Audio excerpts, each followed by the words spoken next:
শতাংশ পরিশোধ করেছে, তাই রাজ্য সরকারের জন্য কোনো ব্যবস্থা নেই। হ্যামারিং আমাদের এই আগে ছিল।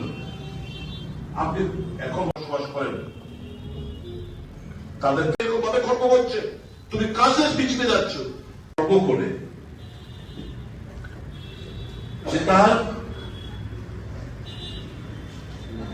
আরেকটি আইন প্রণয়ন করলেন পার্লামেন্টে, যার বিরোধিতা প্রত্যেকটি কংগ্রেস কর্মী নেতাকে আমাদের রাস্তায় নামলেও মানুষের কাছে পৌঁছতে হবে, মানুষকে তাদেরকে বোঝাতে হবে,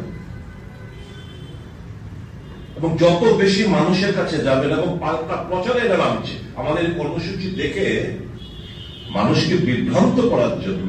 এই যে 125 দিনের কাজ, 100 দিনের কাজের গ্যারান্টি ছিল সারা ভারতবর্ষ জুড়ে। আপনি দেখবেন 50 দিনের অন এভারেজ সারা ভারতবর্ষ জুড়ে 50 দিনের কাজ তারা দিতে পারবে মোদী সরকার। আর এখন অধিকার নেই তার কোনো ক্লেম করার, কাজ দাবি করার তার কোনো ক্ষমতা নেই। আগে আমি কাজ পাচ্ছি না, আমি ভিডিওর কাছে অ্যাপ্লিকেশন লিখে আমি কাজ পেতাম, যদি 15 দিনের মধ্যে কাজ না দিত আমাকে ভাতা দিতে হতো। এই যে রাইট, সেই রাইট গুলো কেড়ে নিয়েছে। 125 এত বড় একটা কালো কানুন এরা এনেছেন, 125 দিনের কথা বলা হয়েছে ধোকা।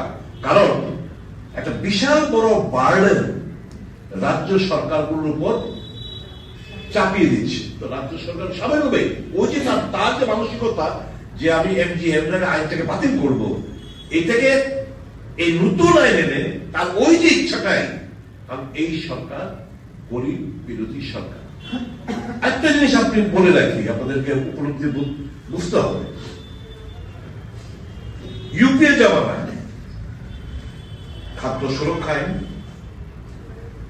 কাজের আইন, শিক্ষার আইন, স্বাস্থ্যের অধিকার, এই বিলগুলো যখন ঐতিহাসিক জনকল্যাণমুখী এই বিলগুলো, এই আইনগুলো আনছিল, এই যে আজকে যারা ভারতবর্ষ শাসন ব্যবস্থা করছে একজনকে সামনে রেখেছে ঠিকই, কিন্তু দেশের কন্ট্রোলিং ভারটা কার হাতে?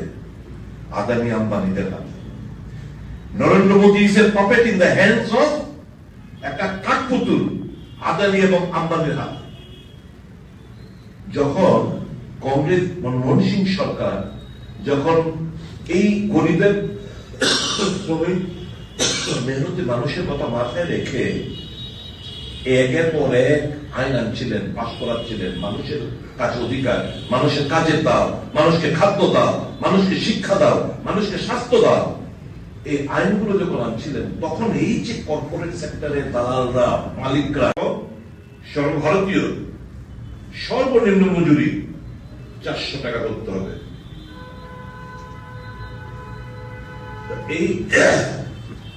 এইটা হচ্ছে আমাদের, এবং এই যে আপনাদের এখানে টকিং পয়েন্টস, এই যে পরশুদিন আপনারা বিভিন্ন জেলা ভিত্তিক সাংবাদিক সম্মেলন করবেন, মানুষকে জাগ্রত করতে হবে কিভাবে এই যে অধিকারগুলো ছিনিয়ে নিচ্ছে সে সম্পর্কে সবটা পড়ে আপনারা আপনাদের সহজ সরল ভাবে।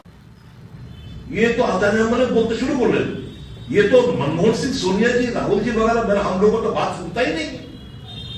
षड्यंत्र करना है, झूठ मूठ का आरोप लगाना है, समस्त मीडिया गुलोके कंट्रोल करलो, खबर कागज गुलोके कंट्रोल करलो, तारा शेयर होल्डर होते शुरू करलो। Commonwealth games, 2G spectrum, 4G spectrum,